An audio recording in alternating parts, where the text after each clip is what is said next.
Some neurotypical people seem to have a hard time accepting or sometimes even believing us autistic people when we communicate our struggle with them, when we tell them that we cannot do a certain thing or that we struggle to do a certain thing or perhaps need help with doing this certain thing.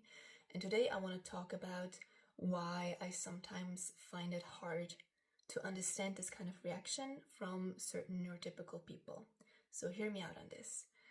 I have talked about this in my private life with neurotypical people, and it's just fascinating in a way, but also frustrating in a way. So for example, I have experienced it before that I try to communicate my needs. I try to tell a neurotypical person that there's just a certain thing that I cannot do or that I struggle to do simply because my brain just does not work the same way as a neurotypical brain. And so what may seem like a no-brainer to a neurotypical person may just be something that I don't even notice. So things that are, I guess, self-explanatory, or things that neurotypical people do in their daily lives without even thinking about it, I guess, can be really big struggles or even impossible things for me to accomplish. And I have noticed that this can cause a bit of friction between me as an autistic person, as someone who's neurodivergent, and a neurotypical person. And I guess I can understand that from the perspective of someone who just does a certain thing, completes a certain task, without even spending much thought on that task, it can be difficult to comprehend that another person may be unable to complete this task or may struggle to complete this task. I get that. And that's totally okay, because obviously a neurotypical brain perceives the world completely different to a neurodivergent brain. And a neurotypical person can probably never truly understand the experience of being a autistic person, just like me as an autistic person will never be truly able to understand what life looks like as a neurotypical person and how they perceive the world. But the thing is that what I now struggle to understand is the fact that it seems to be hard for certain neurotypical people to simply just accept when I communicate my needs and my capabilities to them.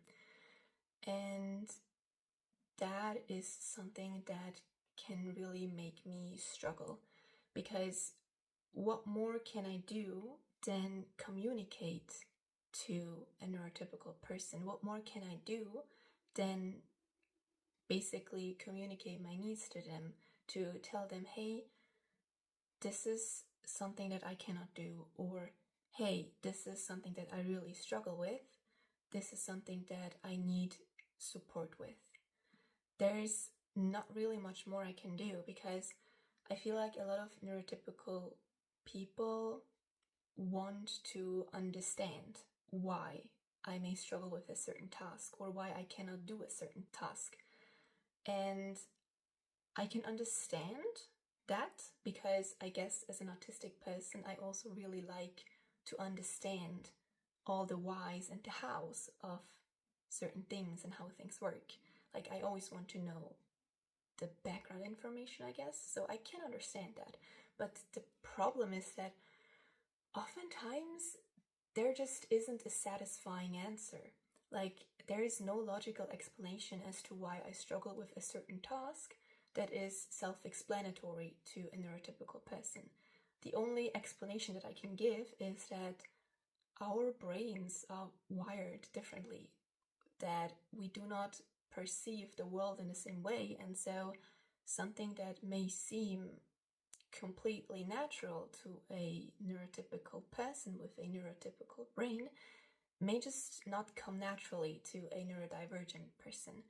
But that often is not a satisfying explanation, and that doesn't really help some neurotypical people to understand. And this is exactly where I come in and say, look, you don't have to understand. I'm not expecting you to understand. I'm not coming to you wanting understanding. All I want is acceptance. You don't need to understand why I work this way or why I struggle in certain ways that you don't struggle. I just really want acceptance, and I want you to believe me when I tell you how some things feel for me, how I experience these things, or how I struggle with these things. I'm not coming to you to tell you lies. I am trying to communicate as clearly and as truthfully and authentically as I can.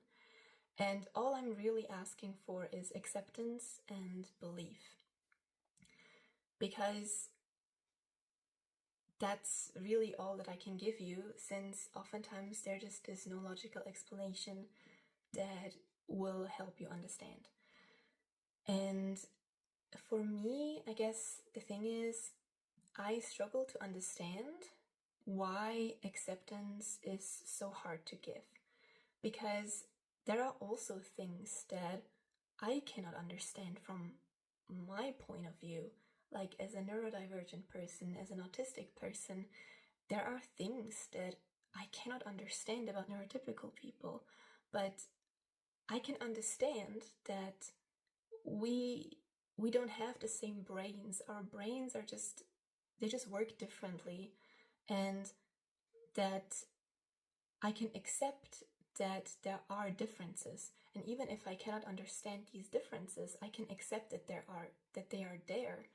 And so I guess I'm sometimes a bit frustrated when I notice this lack of reciprocity, because living as an autistic person in a predominantly neurotypical world, it is already so difficult to try and fit in and to try and not be an outcast. And when you just have to go day in and day out trying to accommodate neurotypical people in order to be kind of accepted in society, it can just feel really hurtful when the other side can't even give you as much as acceptance.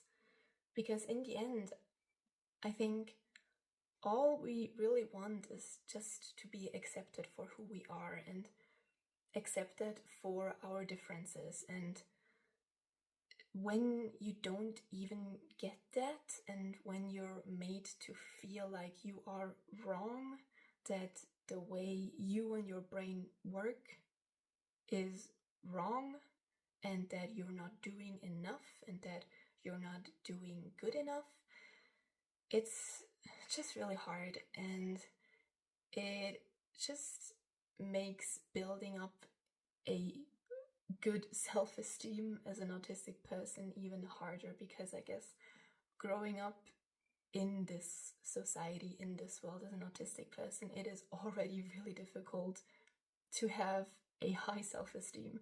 But when you keep getting this kind of response from the outside, you just feel even smaller, even more incapable, even more worthless. So yeah, the least someone could do is just to believe us when we feel safe enough to communicate with them, and to just accept what we say, even if they cannot understand.